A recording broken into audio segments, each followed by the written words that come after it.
Muchas gracias. Bueno, la siguiente presentación corresponde a Estela Sánchez, de Reactiva Laboratorio. Estela estudió química en la Universidad de Almería y su experiencia inicial estuvo enfocada hacia temas de química orgánica y resonancia magnética nuclear, cosa bastante peculiar. Y a partir de que terminó su beca en la universidad, empezó a colaborar en Reactiva Laboratorio en la parte de química analítica.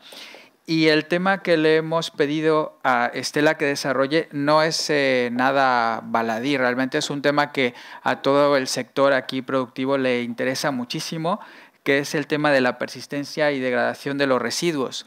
Tener en cuenta que tanto Reactiva como cualquier otro laboratorio de referencia de los que podemos nosotros citar para el tema del análisis de residuos de fitosanitarios, pues tienen un acervo de datos, un acervo analítico muy cuantioso, de muchas muestras, de muchos datos a lo largo de muchas campañas, y para nosotros siempre es muy importante hacer una divulgación también de ese conocimiento, porque allí también hay una gran cantidad de cuestiones ya a nivel comercial de los supermercados, de cómo seleccionan ellos a los proveedores también en función de los residuos que presentan los productores, y finalmente también es el trabajo que nosotros desde la industria auxiliar y desde las empresas como la nuestra, que hacemos reglamentos voluntarios, consultoría, etcétera, también tenemos que apoyar a los productores a que sus cultivos tengan menos residualidad. Así que, como ya no me queda más tiempo, Estela, tienes la palabra. ¿Quieres ponerte aquí? Perfecto. Bueno, buenos días. ¿Se me escucha bien? Sí. Bueno, buenos días. Uy, se ha ido esto. Vale. Como bien ha dicho, yo voy a hablar sobre la persistencia y degradación de residuos de plaguicidas en la agricultura. Vengo de Reactiva Laboratorio, que pertenece al Grupo Carso. Poseemos la acreditación de ENAS de la 17025, así como distintos sellos como el de QS y BNN. Analizamos más de 450 materias activas, en unas 11 familias diferentes, entre las que destacar suelos, estiércol y material vegetal, lo cual nos puede dar un análisis más global sobre nuestros cultivos, así como diferentes single methods como ditiocarbamatos, cloratos, fosetiles, sales de amonio, etcétera. Nuestro objetivo es llegar a más de 600 materias activas para poder dar un mejor servicio a nuestros clientes. Todo este tipo de análisis nos proporciona una seguridad alimentaria, ya que son muchas y muy diversas las formas en las que los residuos llegan a nuestra alimentación, ya sea desde los propios tratamientos, en la agricultura, como medicina, aerosoles en casa, tanto para insecticidas como para limpieza, y todo ello puede llegar a la mesa. Y con esto resolvemos una pregunta, que es ¿por qué es tan importante analizar los residuos de plaguicidas? Pues como ya he dicho, se bioacumulan y llegan a nuestra cadena trófica. Bien, he considerado importante empezar por lo que es un residuo de plaguicida, para que todos, supongo que todos estamos familiarizados con el tema, pero bueno, un poco por explicarlo mejor. ¿Qué es un residuo de plaguicida? Cualquier sustancia que esté presente tanto en alimentos, productos agrícolas o alimentos para animales, que sea como consecuencia de la presencia de un plaguicida, es decir, ya sea un plaguicida, su metabolito o cualquier producto de reacción, el cual tenga un mínimo de toxicidad para el ser humano.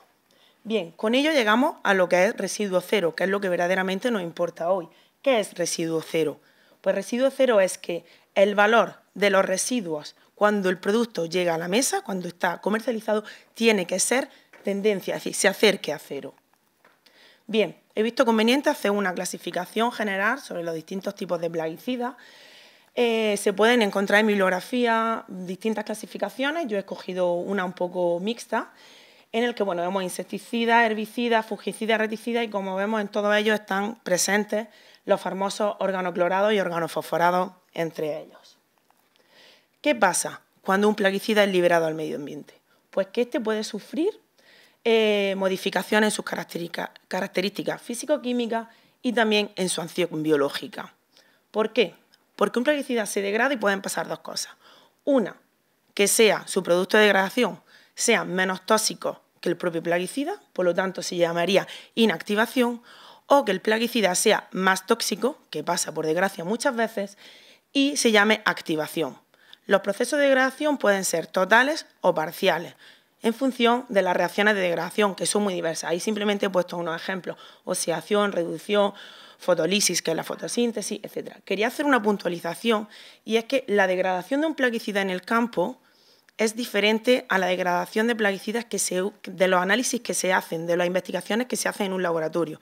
En un laboratorio nosotros podemos estudiar cómo se degrada un plaguicida en unas condiciones específicas, pero en el campo se pueden dar muchas y muy diversas situaciones. Por lo tanto, hay que tener cuidado y coger a veces con cuidado los análisis que se hacen en el laboratorio. Bien, ¿qué factores pueden afectar a esta degradación?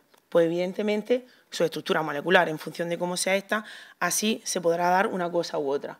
La cantidad de plaguicidas, no es lo mismo 1 miligramo que tener 1 kilo. Bueno, 1 kilo la verdad que es una barbaridad. Y la accesibilidad del plaguicida en el sistema. No es lo mismo que el plaguicida esté absorbido y por lo tanto los microorganismos no puedan llegar a él, a que esté emulsionado en agua y que sea totalmente factible que lleguen a él. Hablando de microorganismos, la presencia de microorganismos parece que no, pero es súper importante en el medio, así como las condiciones ambientales: temperatura, humedad, pH, potenciales redos, etc. Un ejemplo de ello es, por ejemplo, el 2,4-D, que solo es degradado por microorganismos cuando se encuentra absorbido en partículas coloidales. Mientras que, por ejemplo, la atracina a los microorganismos no le hace caso y, por ejemplo, se ve afectado por la temperatura y el pH. Como vemos en la tabla, conforme aumenta la temperatura y disminuye el pH, la atracina tiene una vida media de 35 días, pero esta puede pasar a ser 439 si la temperatura baja y el pH sube. Así que, por lo tanto, hay que tener muy en cuenta cuáles son las condiciones de nuestro cultivo cuando se usan plaguicidas. Bueno, un poco de química general. ¿Qué son los plaguicidas organoclorados? Los plaguicidas organoclorados, estructura orgánica con cloro. En función de cuál sea su número de cloro y cómo estén sustituidos, serán más o menos degradables. Hay una regla general que dice que cuanto más sustituidos, menos facilidad de degradación. Son sustancias liposolubles. ¿Qué pasa con eso? Que atraviesan fácilmente las barreras del cuerpo y se bioacumulan. Y por lo tanto están en la cadena trófica y son muy perjudiciales para la salud. Un ejemplo de ello son los DDT, que en su momento a Müller le proporcionó un premio Nobel en el 48 y bueno, erradicó mucha fiebre amarilla, tifus y otras infecciones, pero sí que es verdad que era muy peligroso cuando en el siglo XX empezaron a usarlo como insecticida y se dieron cuenta que, como hemos dicho, se bioacumulaba y entonces directamente lo prohibieron. Bueno, un ejemplo de su degradación: con los microorganismos solo se degrada en DDE, pero en los mamíferos se degrada en DDE. Son muy estables, una vida muy larga y bastante tóxicos. Un ejemplo de ello, que me surgió mucha curiosidad cuando estuve buscando bibliografía, es que bueno, hace unos años en Vizcaya cogieron 283 muestras de suero de personas con distintas variables socioeconómicas y de consumo y le analizaron plaguicidas organoclorados. Como podéis ver en la tabla, el 96,5% de las muestras, es decir, de las personas, tenían hexaclorobenceno, pero no contentos con ello, el 100% de las personas tenían DDE. Es decir, que ahora mismo en esta sala podría poner la mano en el fuego que el 100% de los que estamos aquí tenemos DDE. Es decir, es un problema, tenemos que pensar en lo que hacemos hoy porque esto va a repercutir en lo que vamos a tener mañana. Y bueno, la principal exposición es la dieta, está claro. Bien, los plaguicidas organofosforados ya no tienen cloro, tienen fósforo y tienen una peculiaridad, prácticamente todos, que independientemente de la reacción de degradación que sufran, ya sea de oxidación, radiación ultravioleta o de deshidrohalogenación, producen metabolitos o plaguicidas que suelen ser incluso más peligrosos y más tóxicos que los propios iniciales que se usan. Por ejemplo, el caso del triclorfón da diclorbos en suelos pH alcalinos que este compuesto, el diclorbo, puede incluso llegar a causar la muerte en una intoxicación severa. Bien, otro tipo de plaguicidas son los carbamatos y los piretroides. Estos tienen una mayor degradación y no son bioacumulables, por lo tanto no son tan peligrosos para la salud. Bien, llegado a este punto consideré que también era importante hablar un poco ya no solo de los plaguicidas y qué ocurre en las plantas, sino qué puede ocurrir en el suelo, cuando un plaguicida llega al suelo. Entonces, dentro de los estudios que se hacen en suelo hay 3 vías generales. el análisis de residuos, absorción por suelo y absorción por arcilla y materia orgánica. ¿Qué se hace en el análisis de residuos? Bien, ahí se estudia la velocidad con la que se le grada un plaguicida y nos puede dar bastante información de cómo va a ser su vida. La absorción del suelo, estudia los movimientos del plaguicida, si se queda a una altura o a más. O la absorción por las arcillas, verdaderamente o estudia los mecanismos de retención de los plaguicidas. ¿Qué obtenemos con todo ello? Pues bien, la efectividad de los plaguicidas en el suelo haciendo un uso mejor de ellos, así como estudiar la repercusión que tiene su empleo en la contaminación medioambiental, ya que muchos de ellos son muy tóxicos y muy peligrosos. Bueno, una transparencia general, hablando de persistencia en suelos, que quería destacar que la persistencia en suelo es el tiempo que permanece el plaguicida activo en el suelo, lo cual no quiere decir que no esté más tiempo, pero no haría ninguna función peligrosa en el suelo. Bien, pues como vemos, los organoclorados se llevan la palma alrededor de unos 20 años, los carbamatos, bueno, de unas pocas semanas, más de un año, y los organofosforados de 12 semanas. Ya hemos visto en ejemplos anteriores que estos datos pueden variar mucho en función de las condiciones que tengamos en el ambiente. Y bueno, los factores que afectan, pues bueno, los mismos que hemos comentado antes, pues el tipo de suelo, el pH, las condiciones ambientales, etcétera. Bien, bueno, aquí una transparencia general en la que se pueden ver los procesos que afectan a los plaguicidas en el medio ambiente y bueno, destacar la radiación ultravioleta, la fotodegradación, la degradación microbiana, que también es muy importante, y bueno, volatización y absorción por partículas en el suelo. Una vez que recopilé todos estos datos, vi que podía hacer una recopilación también de datos de nuestra base de datos de Reactiva, en el que, estudiando estos plaguicidas, sobre todo los plaguicidas organoclorados, nosotros tenemos muestras con presencia de DDT, endosulfán y dieldrin, sobre todo de DDT se ven muchísimo. Y sobre todo en la familia de las cucurbitáceas, debido a su sistema radicular, y a la familia de los tallos raíces subterráneas. Como podemos ver, la mayoría de la presencia de los DDT está en calabacín, patata y sandía. Calabacín sigue estando en el endosulfán y en el dieldrin. ¿Qué pasa con esto? ¿Que el agricultor le echó el año pasado mucho DDT o endosulfán a sus muestras? No. Pasa que hace 20 años la persona que tenía esa tierra le echó este plaguicida.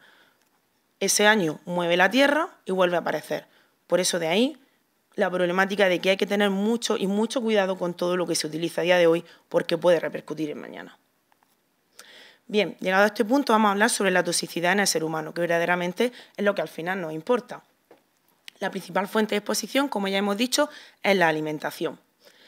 Y bueno, la Unión Europea creó un término que se llama regulación de la ingesta diaria admisible, en el que simplemente dice qué cantidad puede una persona tomar de plaguicida en un día o incluso durante toda su vida sin que le haga daño. Bien, aparte de este término, también la Unión Europea, aparte de que la Unión Europea monitoriza todos los plaguicidas y lleva un continuo y constante análisis de estos, pues creó lo que se llaman los LMR, límite máximo residual, que tienen mucho que ver con los plazos de seguridad, como ahora vamos a ver. Pero que no son lo mismo. No es lo mismo un plazo de seguridad que un límite máximo residual. Lo sé porque en el laboratorio mucha gente viene, es que mi plazo de seguridad tal, no es lo mismo. Vamos a ver, el plazo de seguridad es el tiempo que pasa desde que nosotros aplicamos un producto hasta que lo podemos recolectar. Y supuestamente, o debería, estar la cantidad de plaguicida por debajo del LMR, que el LMR simplemente es un valor que la Unión Europea establece, máximo para que el producto se pueda vender, se pueda comercializar. ¿Qué pasa con esos plazos de seguridad? Que son diferentes para cada plaguicida y cultivo, por lo tanto hay que tener muy presentes las fichas de seguridad. Así como no se asegura que los plazos de seguridad, una vez que pase ese plazo de seguridad, la cantidad de plaguicida esté por debajo del LMR, porque ya hemos visto que en función de las condiciones que tengamos en nuestro invernadero o en nuestro cultivo, esas degradaciones pueden verse modificadas. Bueno, en el caso de residuo cero o como cualquier cultivo, hay que tener en cuenta controlar tanto los plazos de seguridad como los LMR para poder llegar a un buen final. Y, como no, pues se aconseja para ello hacer un seguimiento continuo de las muestras en el análisis de residuos de plaguicida. Y bueno, aquí un poco un ejemplo de etiquetas y fichas de seguridad, las cuales nos aportan muchísima información de todos los plaguicidas que nosotros estamos manejando en el campo y que hay que tener muy presentes tanto a la hora del manejo como a la hora de un posterior tratamiento de los resultados. Bien, dentro de los distintos conceptos que se barajan en este mundo, está el de prohibición y periodo de gracia. Prohibición, como su nombre indica, un plaguicida se prohíbe. Pero ¿qué pasa? Hay varias formas de prohibir un plaguicida en la Unión Europea. Está el de lo prohíbo mañana y ya está. Y está el de, bueno, lo voy a prohibir pero voy a dar un periodo. ¿Vale? Y a ese periodo le llaman periodo de gracia. Es un periodo que establece la Unión Europea y que cada Estado miembro se puede acoger o no. Es un tema muy importante que luego veremos a tener en cuenta. En ese periodo, ¿qué pasa? El agricultor puede gastar todos los residuos y todo lo que le quede de ese plaguicida que ya va a ser prohibido y, como no, pues intentar hacer cambios en la estrategia de tratamiento. Bueno, aquí he puesto una tabla, en su momento estaba preparada para la presentación anterior, en el que todos los prohibidos de ahora estaban en periodo de gracia. Ahora el único que queda en periodo de gracia es el clorprofan, que no sé si alguien trabaja con él, pero tiene un poco de... Es curioso el caso, se prohibió, he leído por ahí alguna noticia en el que algunos productores se han quejado de contaminaciones cruzadas y tal, y entonces le han dado periodo de gracia hasta el 8 de octubre. Así que quien lo use, pues mira, lo tiene ahí hasta el 8 de octubre de este año. Y bueno, pues entonces, y hay algunos que directamente los prohíben, como el propanil. Bien, dicho esto, vi conveniente un poco porque hay mucha gente que a lo mejor no sabe dónde encontrar esta información. Es una información que es gratuita, está en la red y se puede encontrar de forma muy sencilla y rápida. Simplemente en Google ponemos LMRV y en la primera pestañita, en buscar pesticidas, pinchamos, nos aparece la página de abajo, están todos los idiomas de los Estados miembros. Y bueno, simplemente buscamos plaguicida y cultivo y nos aparece el LMR. Tan sencillo, rápido como eso. No hay que darle más vueltas ni más programas, porque antiguamente sí que había un programa que había que descargarse. Y bueno, si queremos buscar información sobre el plaguicida, más información sobre un plaguicida en particular sin tener en cuenta el cultivo, pinchamos en la otra pestañita, buscar sustancias. Esta página está solo en inglés, ¿vale? Porque yo al principio me volví loca y no, está solo en inglés. Hay que escribir los nombres en inglés porque si no, no te los reconoce. Y bueno, te aparece si está directamente aprobado o no aprobado. Si queremos más información, podemos pinchar en la pestañita en el más que hay aquí. Y aquí nos aparece un cuadro de diálogo en el que toda la información del plaguicida la podemos encontrar aquí. Legislación nueva, legislación antigua, en la EFSA, distintas investigaciones que se han llevado a cabo en ese organismo sobre ese plaguicida, incluso si hay periodo de gracia o no lo hay. Por ejemplo, el clorpirifos tenía periodo de gracia hasta el 16 de abril del 2020. Como veis, esto es un pantallazo de la otra presentación. Y abajo, los Estados miembros que estaban acogidos. Esto es lo que yo me hacía referencia antes. El clorpirifos, a lo mejor, España se acogió a ese estado de gracia, a ese periodo de gracia, pero Alemania no. Entonces hay que tener mucho cuidado con esos periodos de gracia, porque tú, en España, ese análisis está bien, pero a lo mejor cuando lo exportas en ese país no está bien. Y entonces te lo devuelven. No, mire usted, si aquí está aprobado. Sí, pero allí no. Pero si aquí me pone tal. Entonces son datos bastante importantes a la hora de trabajar con el tema de plaguicidas de los cultivos, porque pueden hacer que un camión vuelva de un país simplemente por este detalle. Bien, llegado a este punto, tomando también datos de Reactiva del año pasado, bueno, os pongo los 20 y tantos plaguicidas más usuales en la agricultura, en frutas y hortalizas, sobre todo. La buena noticia, que entre ellos están el espinosal y la azadiractina, que son los dos plaguicidas permitidos en ecológico, y la mala es que, bueno, entre ellos hay 3 prohibidos, triadimenol, clorato y pimetrocina. Así que, bueno, algo hay que cambiar. Y bueno, llegado a la palabra clorato, y aunque no esté en la lista de los plaguicidas mínimos que hay que CERIA pide, vi conveniente dar una breve explicación sobre los cloratos y percloratos, que creo que es un tema que actualmente está en auge y la gente pregunta mucho. Y bueno, y hace 15 o 20 días había una total regulación y cambio de legislación de ellos. Bien, bueno, los cloratos y percloratos son simplemente sales de cloro y quería hacer una puntualización que, bueno, no está en la transparencia, pero que, bueno, los cloratos actualmente la Unión Europea los considera plaguicidas, mientras que los percloratos los considera contaminantes. Esto es desde hace un mes. ¿Por qué? ¿Qué diferencia hay entre ellos? Preguntaréis. Pues si son prácticamente lo mismo. Pues bien, los cloratos, la Unión Europea o los estudios consideran que provienen de la mano del hombre, mientras que los percloratos provienen de la naturaleza. Por lo tanto, digamos que es como, bueno, están ahí, no podemos hacer nada. Los cloratos sí son un problema porque los estamos añadiendo nosotros. Pero yo verdaderamente, bueno, no voy a entrar ahí, pero bueno, tengo mis dudas. No soy tampoco experta muy en el tema de estudiar de la proveniencia. Pero bien, sus principales fuentes de contaminación son muchísimas. Como digo yo, son omnipresentes. Da igual lo que analices, que haya hiperclorato y clorato. Aunque sea una pequeña señal en el equipo, ahí están. Y bueno, ¿de dónde provienen? Pues de agua, de antiguos fertilizantes que se usan, de lejía, de las limpiezas, incluso un maravilloso espectáculo de pirotecnia nos puede dejar todo el campo de abajo lleno de clorato y hiperclorato sin comérnoslo ni bebérnoslo. Bien, la degradación de los cloratos y hipercloratos bueno, está influenciada tanto por la luz como por la temperatura y como podemos ver en la gráfica, conforme aumenta la temperatura, aumenta el tiempo aumenta la degradación, es mayor su degradación. Y bueno, ya simplemente decir un poco sobre la legislación, que es totalmente reciente. Los cloratos se aplican desde el 28 de junio y los percloratos hace 14 días. Con la legislación de percloratos, como podéis ver, no pone LMR, pone cantidad máxima. Es decir, no lo consideran, lo que hemos dicho antes, no lo consideran un plaguicida, lo consideran un contaminante. Y entonces la nueva legislación ha bajado prácticamente la cantidad máxima en casi todos sus tipos de cultivos. Y bueno, en los más generales, en fruta y hortalizas pasa de 0,1 a 0,05 y las cucurbitáceas de 0,2 a 0,10.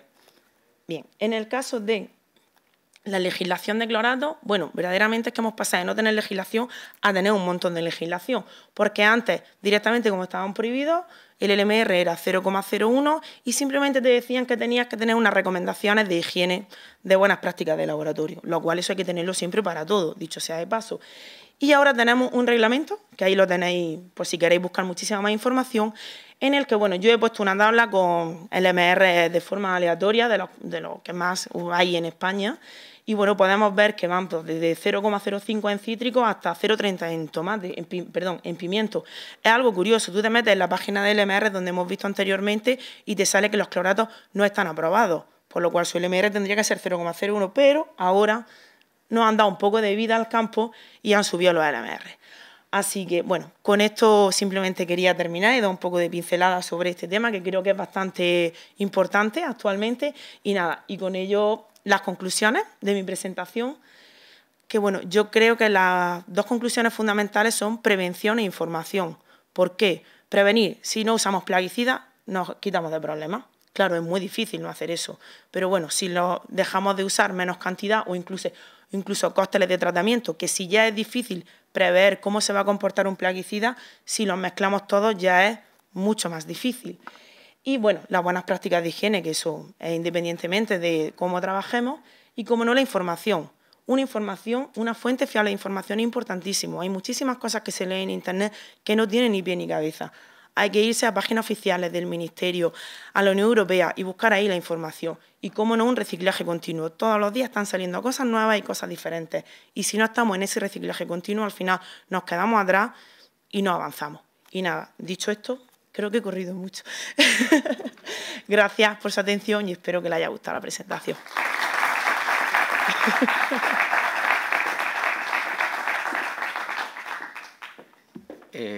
Mil gracias, Estela. Yo la verdad es que estoy súper contento porque veníamos por una cosa y nos llevamos el doble. Porque ya de por sí empezó Amalia trayéndonos a un montón de expertos en su presentación y ahora tú nos has dado esta información súper interesante y vigente de los cloratos y los percloratos. Y realmente son cuestiones como lo que has comentado de los residuos que quedan en el suelo y por qué de pronto muchos años después vuelve a aparecer dieldrin y vuelve a aparecer DDT, DDE, que están en el suelo de cuando en los años 80 se podían aplicar y aquellos polvos nos traen estos lodos, ¿no? Como se dice. Estamos ya en el momento de la pausa café. Antes de irme quiero recordar, y también para algo así como 70 personas que nos están viendo ahora mismo por la transmisión en vivo de YouTube, que las preguntas, si tenéis preguntas por escrito, se las podéis dar aquí a los chicos que tenéis por un lado y las pasaremos más tarde al panel. Y la gente que nos está viendo por redes sociales, que nos la envíe a través de la propia transmisión de YouTube o de la página de Instagram, de Facebook o por Twitter también estamos viendo cosas. Y ya, salimos a tomar un refrigerio. La cafetería está aquí saliendo a la derecha y ya está montado el servicio. Nos vemos dentro de media hora. Muchas gracias.